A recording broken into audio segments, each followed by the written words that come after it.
And we are live. Welcome to Groove Leaders Unite. My name is Nick, and let's get into this with our presentation today.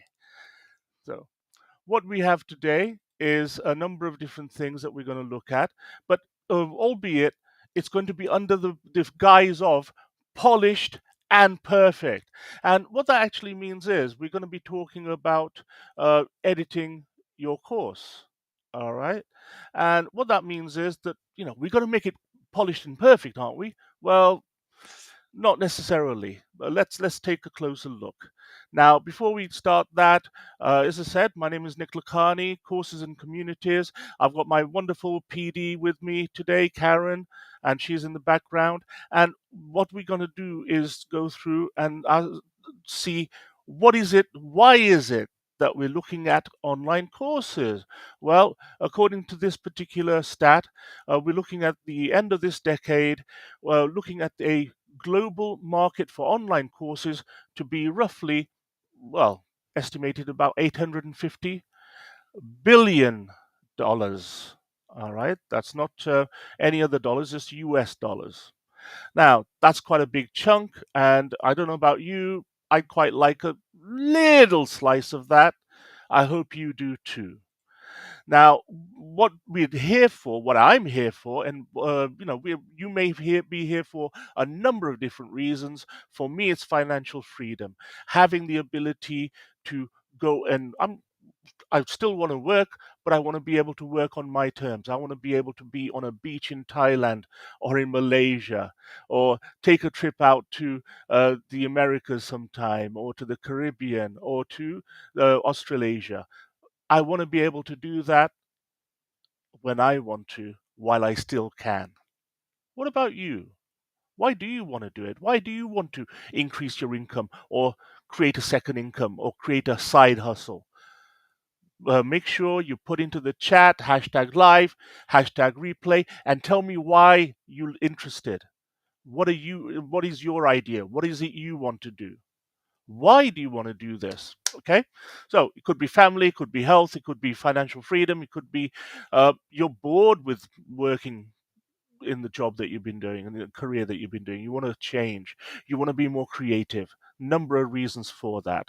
Remember, hashtag live or hashtag replay, put it into the chat, ask me any questions, and let's take it away to the next slide over here. We're going to look at editing your course, and in particular, the mindset, the attention to detail. There are a couple of things that I want to talk about here. Is first thing is that it's very useful, advantageous to you to have a to adopt a detail-oriented mindset throughout this process. And the reason for that is that um, with a live stream, you can actually throw stuff up on the wall, and then it's all it looks a little bit random, a little bit put together. There's obviously preparation behind the scenes. With an online course, it's a little bit different. It's like creating a video, but this is a series of videos, of lessons, of modules. And one of the things that you need to be is organized. You need to you need to have visualized somewhere. I mean, we talked about this last week. In the last few weeks, we've been talking about some of these things, right? In particular, having the vision, some sort of vision board or a PowerPoint slides or a Word document, or even just a wall and some post-it notes. Here's where you want to start. Here's where you want to end up, and then it's the journey from one to the other. Where do you want to take them? What sort of journey do you want to take them on? You need to actually not only have that vision in your mind, but then be detail oriented enough to make sure that your lessons and your modules cover the material in order to get them to the end point. In addition to that, you want to get them to the end point, but you also want to make sure that each of the lessons or each of the sections have an outcome. You need to define an outcome for each part of the course, because if you cannot say what the point of a particular section is, why do you want to include it? Be deliberate in organizing your course. You're the expert.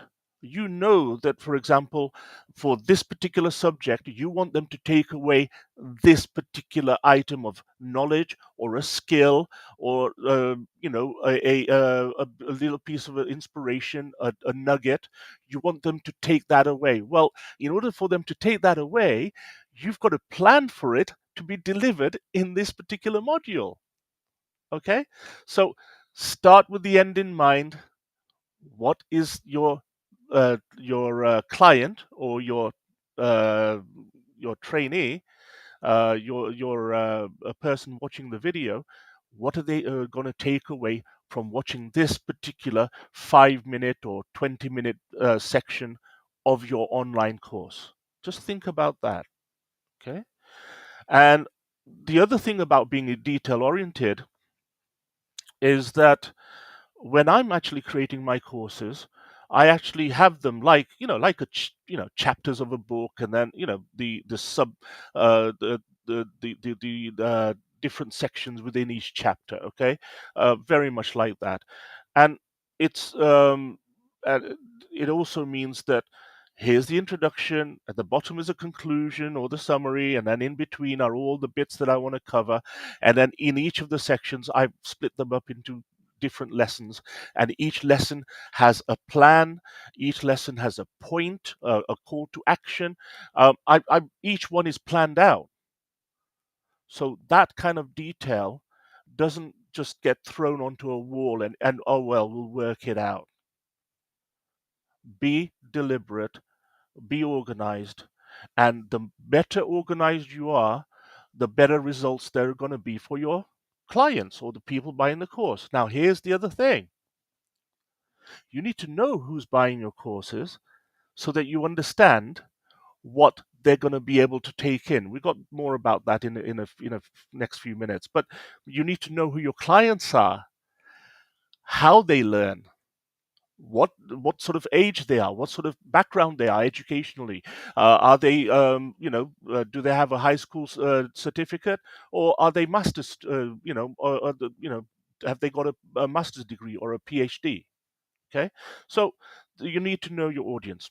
So this detail, I cannot stress this enough. The detail oriented element of it is crucial for the success of your courses, to be not just one hit wonder, but to carry on and keep on giving, to be almost an evergreen lesson.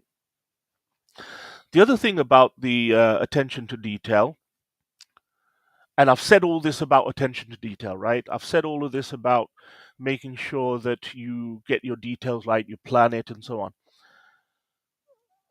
I don't want you to spend 3.5 months on each module. That would be a little bit too much. So we constantly have got this balance between trying to plan it, not trying to make it perfect. We don't want to try and make it perfect. Remember what I said before? Start messy. Okay, put in enough thought that it is going to be as effective as you can be in the time that you have to plan and prepare. So the the level of detail on one side and the amount of time you have on the other, just really plan it out.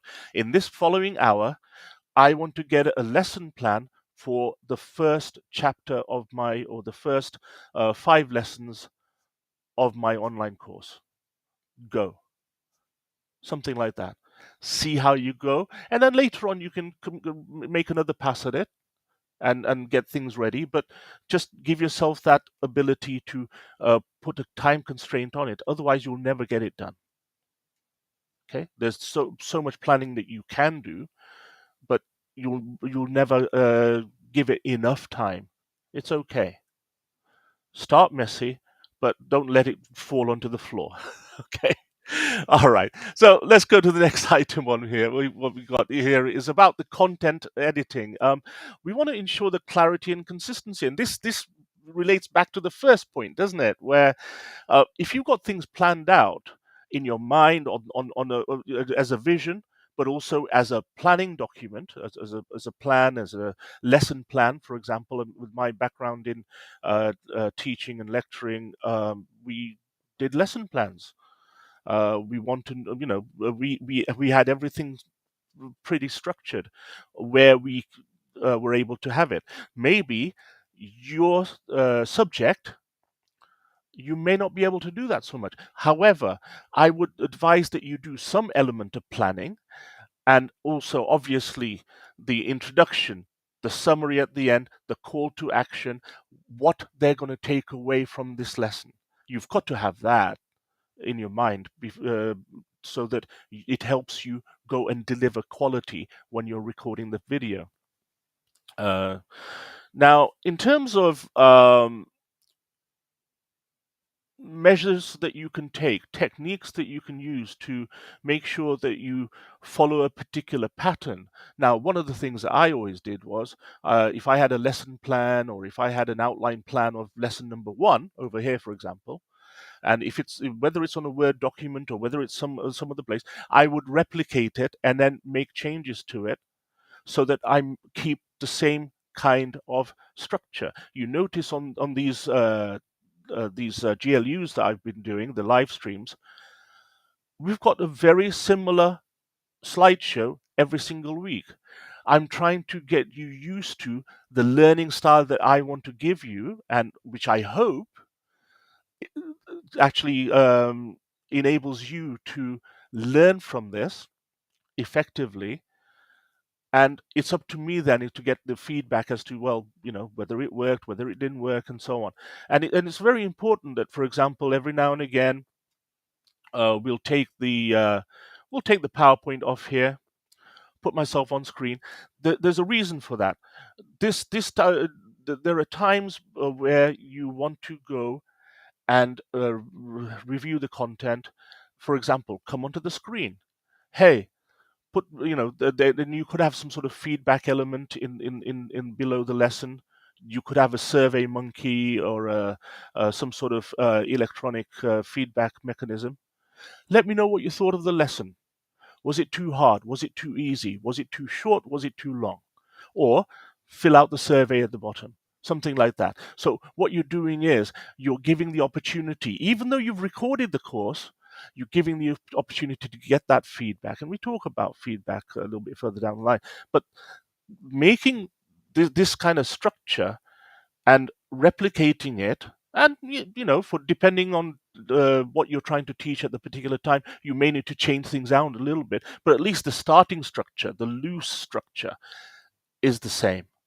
And that will help you with consistency. That will help you with keeping on the point and making sure that you get into a rhythm, and that rhythm comes across on camera. One of the things about one of the things that then when you do that, you already know how to break things down. You've broken things down into bite-sized chunks. They're easily digestible. They're easy for your audience to understand, take on board, and actually go and absorb and then take action with it, whether it be to go and write a book, to go and take their new puppy for a walk, or to go and take some sort of other action, or even do a test at the end of the lesson. Yeah, that's a good way, isn't it? So you constantly want to ask for feedback. I did a training course. One of the things that we do in Groove Asia as a community is we have a protege program, and one of the things that we do is we run training sessions for each other to help each other. And so I did a couple of Saturdays the last couple of weeks, and so then the feedback I asked for was, how comfortable were you at the beginning before the course, and how comfortable are you now on a scale of 1 to 10? Very simple, very easy. So I got some feedback on that. That helps me understand where they are, but also it helps me understand how I did in getting my point across. Now, even though you're creating a video of your online course, you want to get better for the next one, don't you? That's the way to think about it. Always be thinking about the whole of the course, as well as being able to dive in at any given time, and then learn things so that the next course that you do is going to be even better, because there will be a next course. Be positive. Okay. Now, going back to this particular slideshow, technical review, audio, video, interactive elements. Well, audio and video we've looked at over the last 2 or 3 weeks, haven't we? Remember, we looked at the microphones, the scenes, the set, and so on, and the interactive elements. Now, what that actually means is you may bring up a slideshow, like I have, or you may have some sort of other device to convey information. I could have a graph or a chart. So instead of that figure of $850 billion at the beginning of the presentation today, I could have had a chart, with the first figure, 2021 figure over here, but the line is from here, and then moving upwards towards 2030. Now, visually, that would look good. Think about it.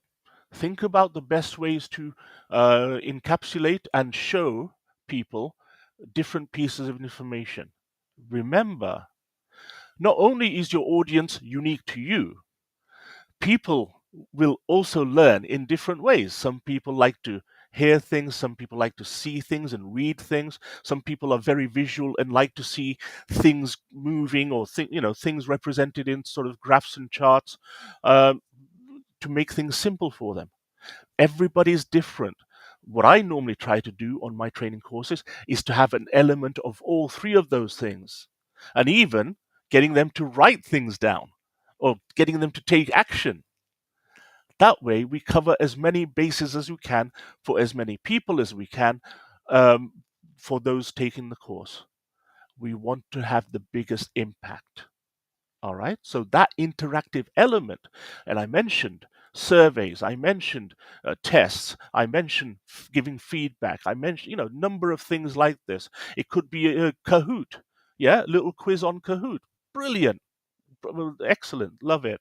So be creative, make it fun, make it, there's a, preponderance of technologies out there which adds to you being able to gamify, make it fun, make it give people a score out of 10, out of 5, out of 20, out of put little happy faces, emojis.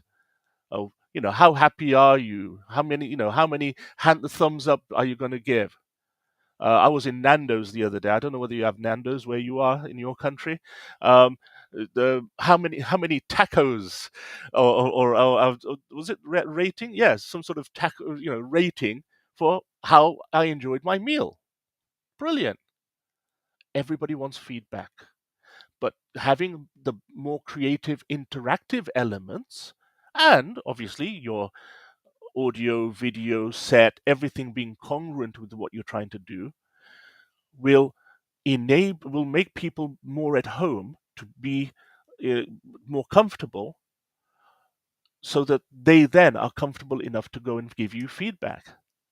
Okay, try that out. Now, in terms of the visual appeal, reviewing the designs and so on, and as I said, it's very important to prepare, design.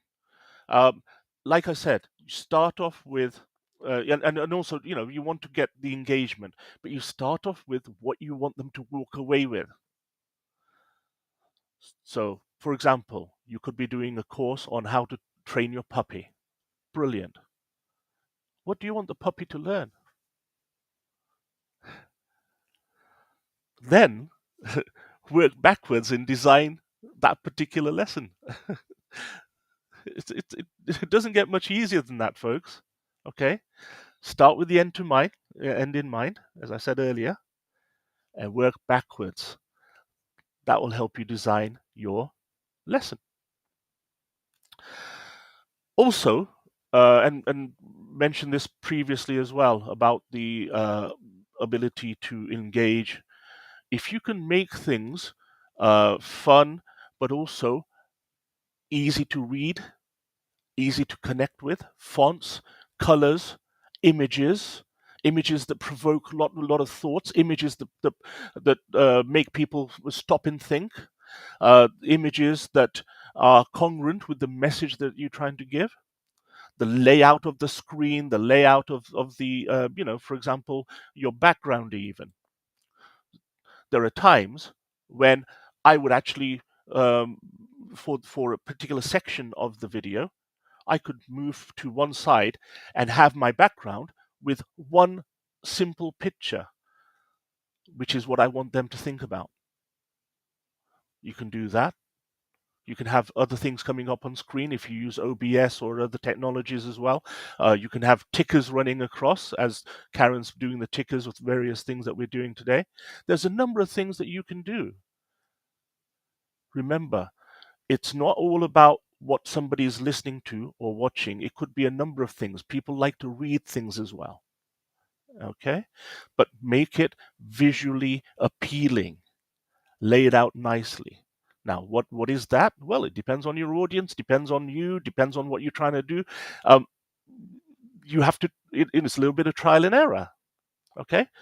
But at least go and take the initiative to do something and then ask for feedback. Now, for the next item, accessibility check, making the course inclusive. Well, what does this mean?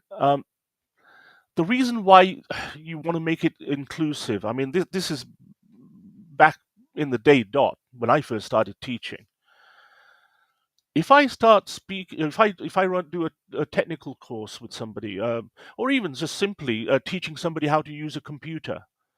Now, if I start using the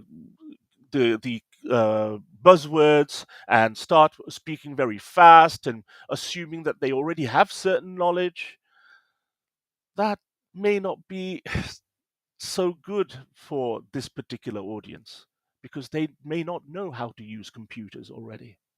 They may not know what RAM is, what ROM is, what a CD-ROM, what a DVD is, what a hard disk is, they may not know. All they know, it's a machine that does things for them. It's your job to explain it in a way that they can understand so that they can relate to it, so that they can see themselves understanding what it is, being comfortable with the ideas that you've given them, and ultimately trying it for themselves. And you've got to go and take as many people with you like that. It's very, very important. This kind of accessibility, without it, people don't finish courses. Simple as that. That's one of the key reasons. They don't feel comfortable. They don't feel as though they connect. The first couple of lessons are very, very important. You've got to lay the groundwork. You've got to be energetic. You've got to take people with you, get them excited, tell them what they're going to see, and then show them. Now, in terms of, and that's the other thing as well, people will go at different speeds. Often, what I would do, when I have a lesson and I want them to go and practice something, and I give them an example, I do it myself, and it's like, okay, pause the video, go and have a go. Great. I'm giving them the opportunity, giving them permission, giving them the call to action to go and try it themselves, and then come back to the video. Then, after doing that, I say, hey, how did you feel? Did you manage to get it done? Did you manage, to get a picture onto a Word document, for example, or onto a Google Sheet? Now, if you're still having difficulty, let me show you, let me show you again in a slightly different way. using slightly different words. Okay, so that's what I'm going to do. For those of you who've done it and are comfortable, I want you to move on by 3 minutes. Okay, so you're taking into account that different people are going to learn at different speeds. And if somebody has done it but wants to watch the second example, no problem. But if they don't want to, they feel comfortable, let them move on. It's okay. So you're trying to go and fit the needs to service the needs of more people, all the people who are going to take this course. And that way, if you can do that and be successful at it, you may then be able to increase the retention rate and increase the number of people who are going to finish your course and who are going to tell their friends about this. And they are going to become fans who will say, "Hey, Nick, I love that course. What's next?" Brilliant. That's what you want. And they're the kind of people who become bedrocks of your community.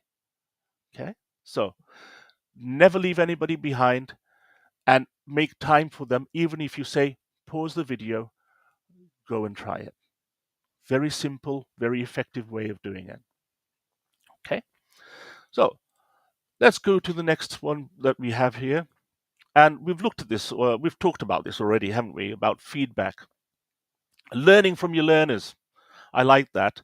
Um, we've talked about the fact that it's very important to get feedback um, in terms of your course. But how does that help you in your editing process, though? Well, one way to do it, and I've done this before. Um, I've gone and sold the course before I've done it. I've created it. um, that's not a bad thing. The reason is, what I do is I go to people who I know or people who may be on my list and say, hey, I've got a course which I'm testing out. Normally, it's going to be X amount of investment, but I'm giving it at a greatly reduced level of investment. Are you interested? If so, I'm looking for 6 people. And what I want from you is not only to have a go at the course, I want you to give me feedback over the next 4 weeks so that what happens is you trial run your course, or at least a version of your course, get feedback, and then you're able to go and improve the course before having a big launch. You've gone and beta tested it or beta tested it. One of the things about the learning from your learners is that it's a great way to connect with your audience, with your community. It's constructive. It also, you can even say, "Hey, I love the feedback that you gave me. Um, do you have 10 minutes to have a quick chat? I've got a couple of more questions for you. Would that be good? Would that be okay with you?" And you can then just have a chat on Zoom or in real life if you're nearby. You can have a chat with people who've gone and experienced your products or services. That's brilliant feedback. Now, obviously, it's if you can get 2, 3, 4, 5, 6 of these people, that's brilliant. If you can get 20, yes, if you can cope with the amount of feedback and if you can cope with that, great, no problem. It also means that they've got a great deal. You allow them to have the benefit of the updated course for the same investment that they've already made. Okay. So it's a win-win for them. It's a win-win for you. And ultimately, this kind of feedback from your learners will make this course better and subsequent courses as well that you do. Okay, so that's very, very important. It's a great strategy to use on there. Now, let's recap. What have we gone with? Now, while I recap, I've got my colleague Karen who's going to join me, and we're going to discuss with Karen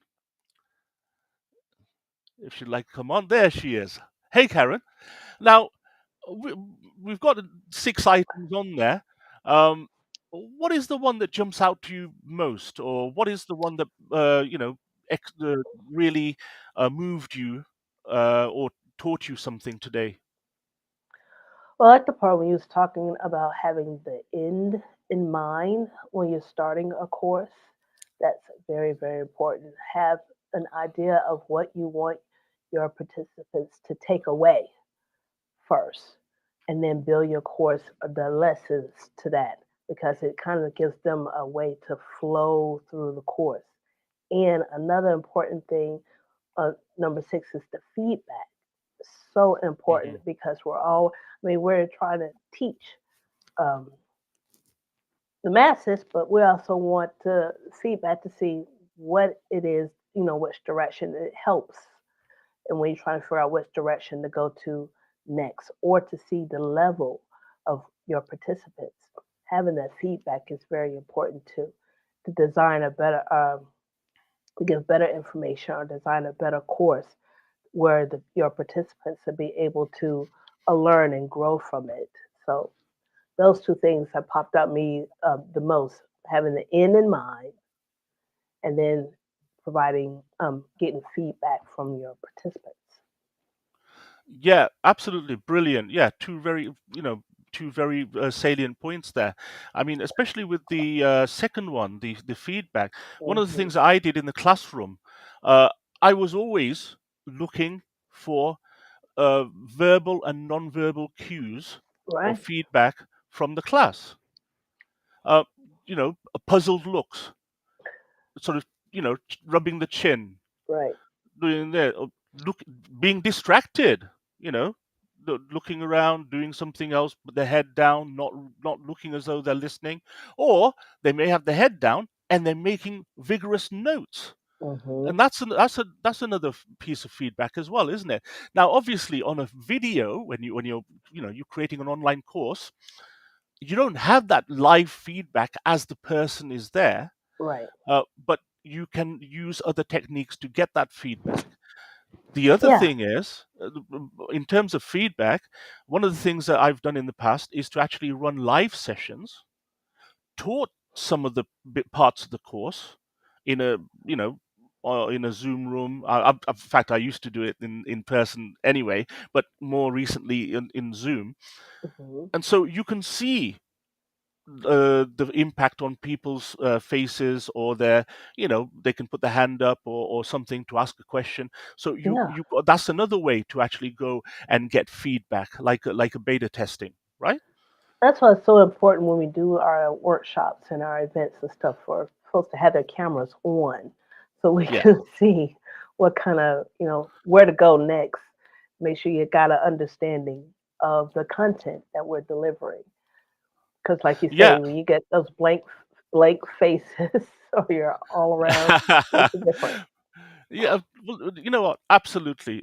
So, for example, Simon, Ching Yu, Peter, George, John, all of these guys are delivering. JJ, you are doing it. I'm doing it. We're delivering to groups of people in a Zoom room.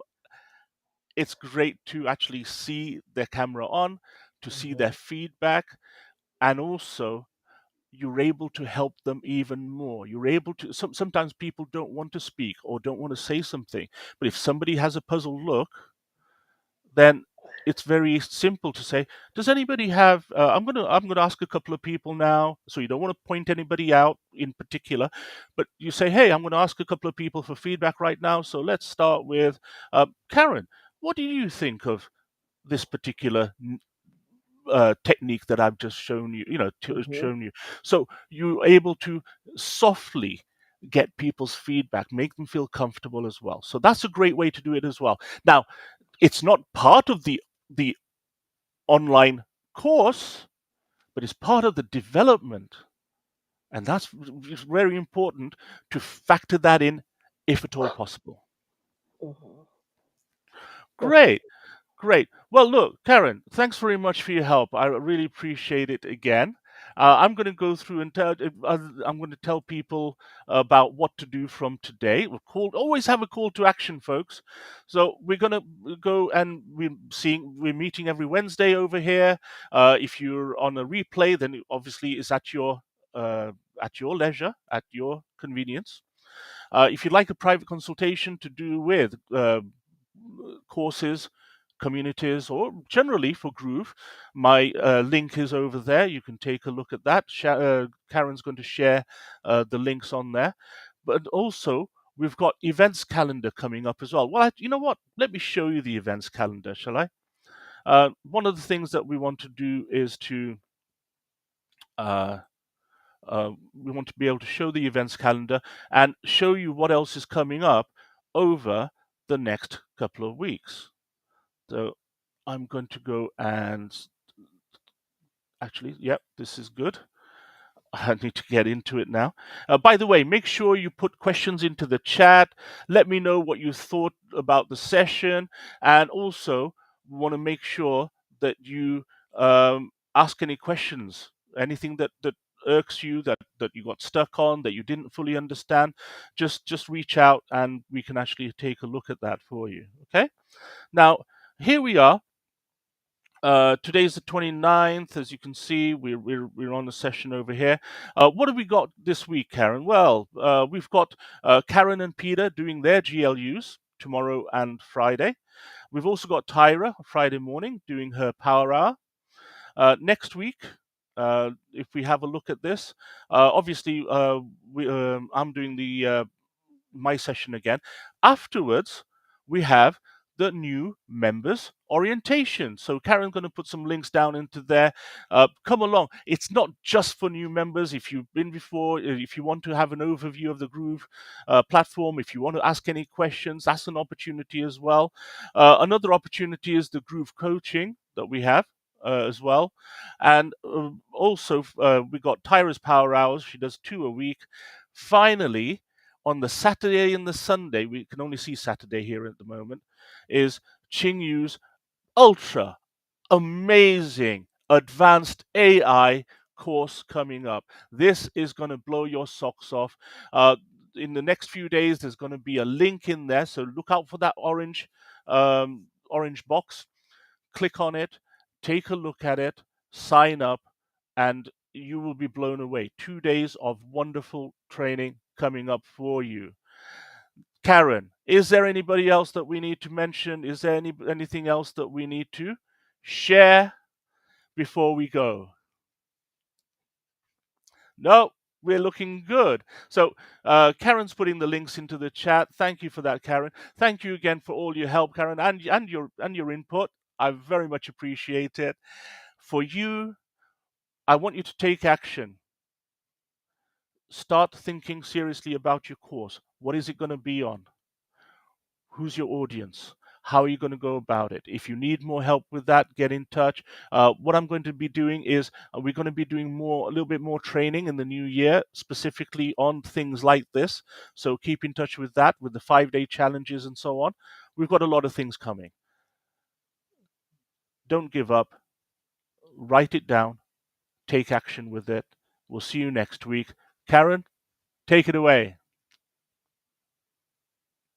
Hi, this is Simon Liang with GrooveAsia.cm. Are you already a part of the #1 community in the world? If not, do so right now for free training and support, along with 5 sessions to help you succeed. Start now by joining us in our private Facebook group and get more exclusive video content on our YouTube channel. Make sure to like and subscribe with notifications turned on for all updates. Join our community right now. Let me know if you have any questions, and I will see you on the inside at GrooveAsia.cm.